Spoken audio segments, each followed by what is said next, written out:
half-mile level trail to base of Alcove House. A 140-foot vertical ascent via ladders and stairs required to enter Alcove. Those with health problems or fear of heights should not attempt the climb.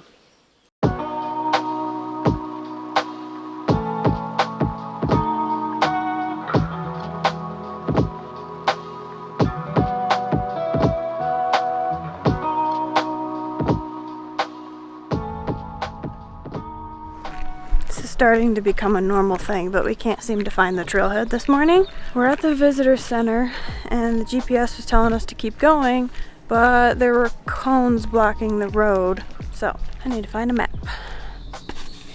We are here, trying to make it there. This is the road that was blocked, so we shall hike our way in. We are in the right place. I'm just gonna have to hike a little further. And this is probably what it's normally always like. I don't know that for sure, but it just seems like this is kind of the stopping point for anyone who wants to get out and venture out. They have a cafe here, and I'm definitely gonna convince Nathan that we either need to come back for coffee or cheeseburger. Ready? Right. So we've already seen Chaco National Historic Park. Today, we're going to go to another ancient city.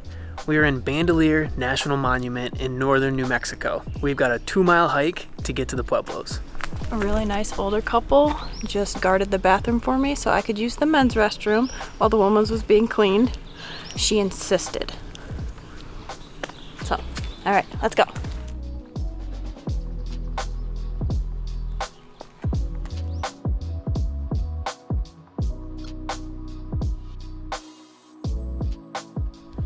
Our last 2 hikes have been in some of the worst heat we've ever personally experienced. So the fact that I can wear this right now is so nice. I was thinking earlier that I've never been so happy to be just a little cold. Just the perfect chill in the air.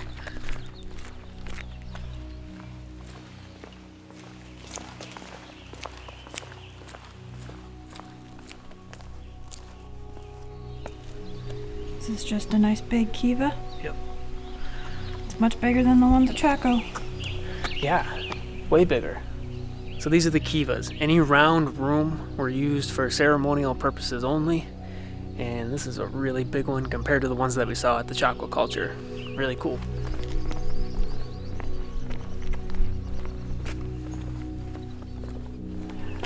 We're standing in the middle of a giant pueblo.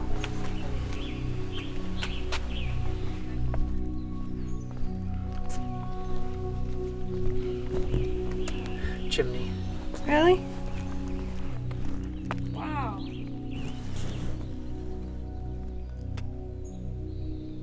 Cute. Not a bad spot for your cultural center for your whole community. You're in this middle of this beautiful canyon. Everything's green. This is probably the best source of water in the area. I'd live here.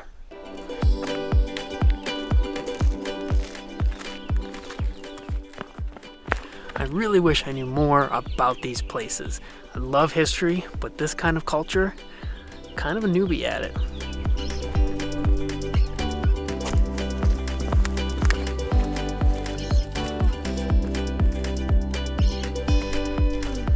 Feeling the burn.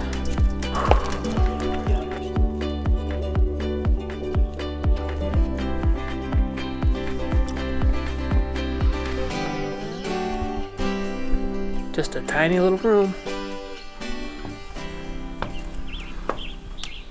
Oh, this would be my little hiding spot. I thought they'd be bigger for some reason. That was the very first one we saw.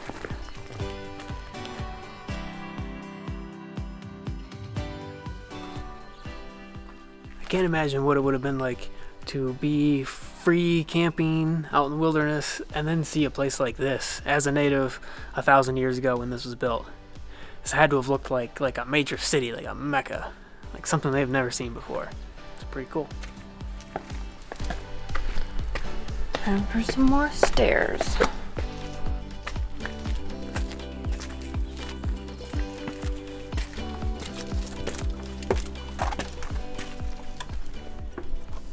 I'm Amber Sosa. Welcome to my crib. I feel like I can stand up in here. Oh my Lanta. I can stand up in here. There's not many who probably can. Sweet. I can stand right here and right here only. I do believe, correct me if I'm wrong, if anyone knows, but these little holes in the ground were old fire pits. That's my guess. They definitely had fire in here. You can see all of the black build up on the ceilings. I heard someone mention that they used like the soot and ash as like a paste, like to mask the walls. I think they also used them for art. I have to assume that especially the kivas down below, but all of this has had to have had art and everything all inside. I mean, you decorate your home. I feel like a bird just perched, watching and waiting. I don't know what I'm watching and waiting for, but this is just a cool vantage point to just hide up in a little hole and look out. It seems so natural to want to come up here and sit. Yeah, oh yeah. Or live. I didn't check the left side of my house yet. I've almost gotten upstairs. Can't go up there, but wow. That'd be a cool picture. Stay right there. I missed it, but Nathan just fell down the ladder. Didn't fall down. Yeah, you did. Tell everyone you're okay. I'm great. Aww.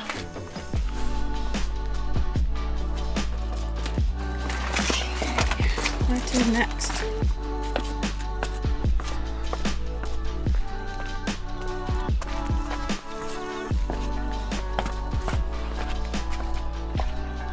Ooh, honey, we got another cool ladder.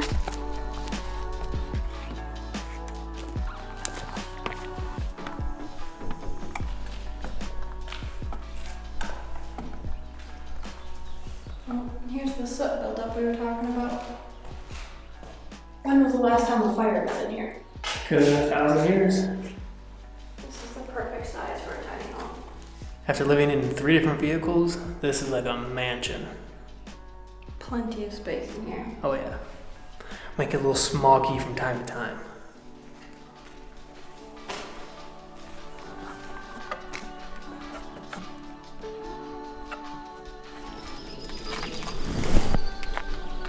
Let's go. Those birds look like they're this big and they make so much noise. From what we've learned since we've been here and in the area, Chaco culture was the first major settlement of the Pueblo people. Then, after a catastrophic event, what they think was a drought, those people moved on. And from there, those people moved on to here, Bandelier National Monument, and other places like Mesa Verde, which we will go to later. These structures were inhabited between 1150 and about the 15 to 1600s when the Spanish arrived and changed everything. This whole thing is called Longhouse. Pretty clear as to why they named it that. Just keeps going. When you look at the wall, you have to see all the completely aligned holes that they carved into so that they could put wood there to make another level in the building. So you can see it's got 1, 2, 3 levels right there, and then it goes back into the wall. These were really tall, multi-structure buildings. And all that's left are what's here on the ground. This is so cool. What is that? Is that what the walls used to look like? Yeah. No way. I had no idea. Cool. Much more impressed. Yeah, that's amazing. I love how they preserved it. It also makes me wonder, is all of this plastered over so they could protect it? If so, great. If not, that's all that's left. At least they've got that. You can see on the walls where it was painted, where it looked like there was stuff on there.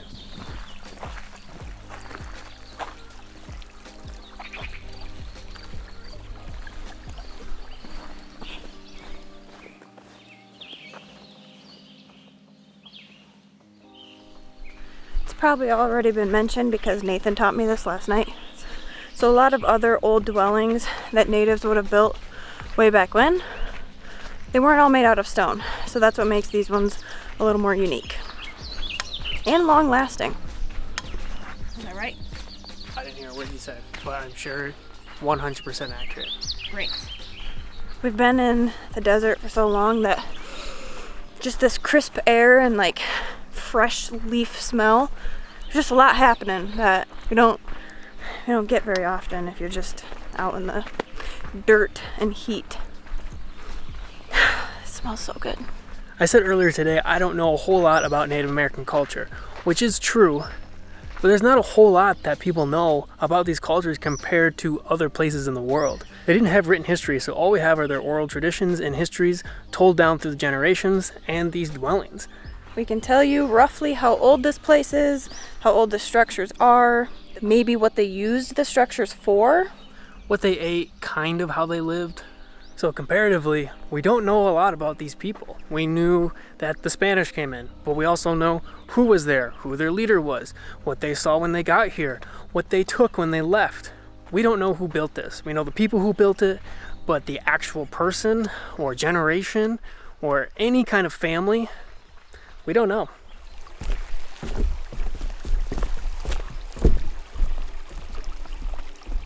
And there it begins.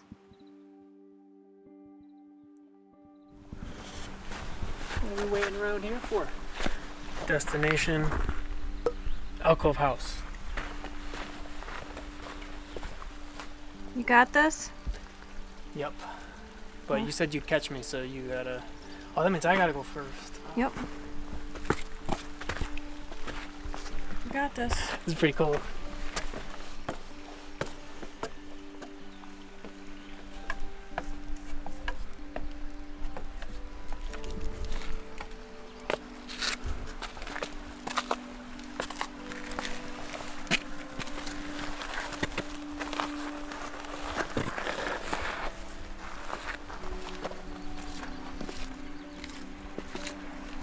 So far this isn't hard or bad or anything.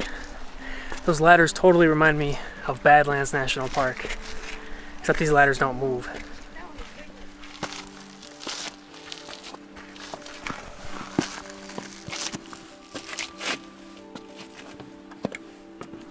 Race you to the top.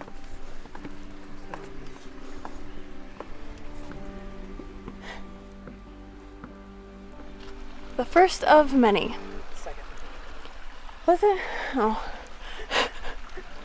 The second of many. Whatever. It's pretty fun though.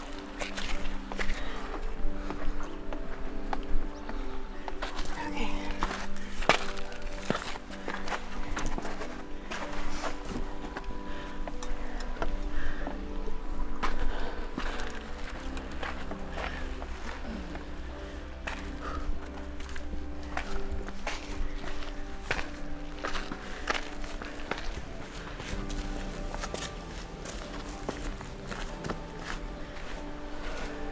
Is this a filled-in kiva?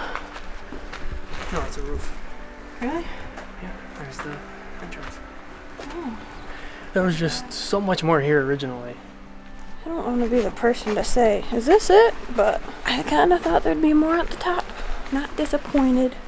I just take all these awesome ladders and then, well, there's not much up here. I believe the reason why Alcove House is so popular and important is because of where it is. You gotta climb those cool ladders to get up here. And it's a perfectly reconstructed kiva of what it would have looked like 500, 600, 700 years ago. You can't go inside of it, that would be really cool. But that's it. There was so much more built up here too. You can see in the walls, they were all carved out. You can still see where the fires were from like soot and ash. Oh yeah. So it looks like they have a trail cam here, which I think is great. There is nothing more heartbreaking than coming to a very historical site and see that somebody carved their name or just destroyed it in some other way. So they need more of these. This is the scary part. I never know the best way to do this.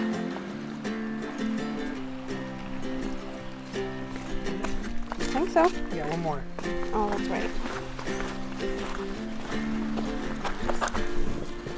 believe how narrow this gets.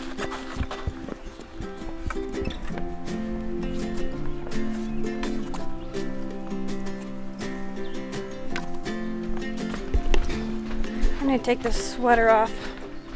I would like to mention we got out on these trails today around 7:30 in the morning, and it is now About almost 10 o'clock. almost 10.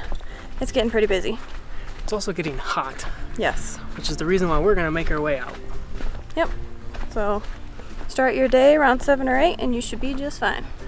So the big draw of Bandelier National Monument are the cave dwellings and, let's face it, the ladders. Everybody wants to climb the ladders. They're super cool, really fun. And even if you have fear of heights, it's really not that bad. And Bandelier National Monument is not the only place where you can see these dwellings. There are dozens of them over hundreds of miles in this area. You just have to know where to go and see them. But we personally came here for the cave dwellings. The cave dwellings are not normal. Those are things that you can only see here in Bandelier National Monument, and also climbing the ladders. That's just fun. Look at that. Pretty sure this parking lot is almost full. This is crazy. We were not the first car here this morning, but I'm pretty sure the cars that were here before us were employees for the cafe. Wow. You know it's busy when you have somebody asking you if you're gonna leave soon. Yeah, I had to tell her no because, like I told you guys earlier, I'm gonna try to get Nathan to go to the cafe. You've been planning this the whole time? Yeah. At least we gotta go check out the prices.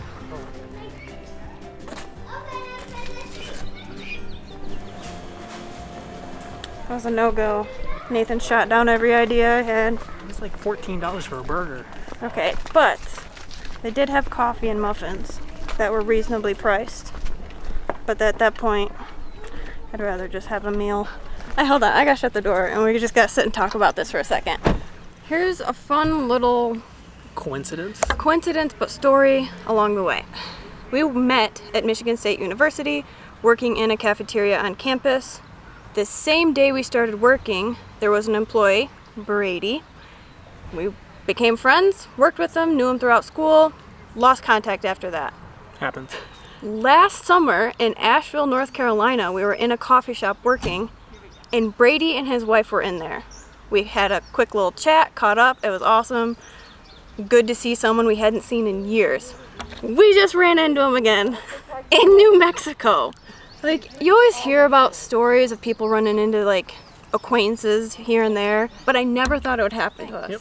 It's happened twice on opposite ends of the country. So we're actually going to probably come back up to Albuquerque later this week and maybe grab a drink with them. We'll see. But it was really nice catching up with you guys. Hope to run into you again someplace. We've talked in the car on the way out here about how much smaller America is getting because we're seeing so much of it. Mm-hmm. Now it just seems that much smaller. Yeah. We now have a 6-hour drive to our next campsite. Our next national park is Big Bend National Park in southern Texas. So we got to get going. Long, long drive. I love leaving places as soon as they get this busy. Road for 3 miles. Turn left. Did you get what we needed? Got the goods, got an envelope, and some checks. So what are the checks for? Have to pay a fine. What's the fine for? I got an inadvertent $75 souvenir from the pueblo of Yemez. I got a speeding ticket. $75, and we have to mail in a check, and that's the only way that they will accept payment. No online, no in person. So what's the moral of this story? Don't speed in Native American reservations. Or ever. Or ever. It's time to continue our very long drive to Texas. We just had to make a pit stop along the way. We're getting a little more adventurous with our car food. We have some Vienna hot and spicy sausages. They look great. I don't know if I've ever had meat out of a can. I don't hate it. It doesn't look terrible.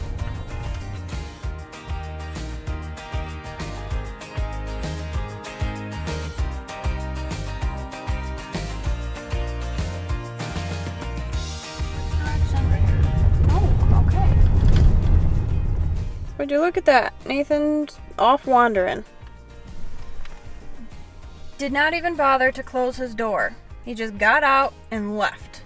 What's nice about this spot though is no matter where he runs off to, I'll be able to see him. So he can go as far as he'd like. I don't know what time it is, but I'm ready for dinner. 6 o'clock? It's perfect. Don't walk anywhere without shoes. Yeah, this is kind of trashed. That's okay, it's free. Not complaining.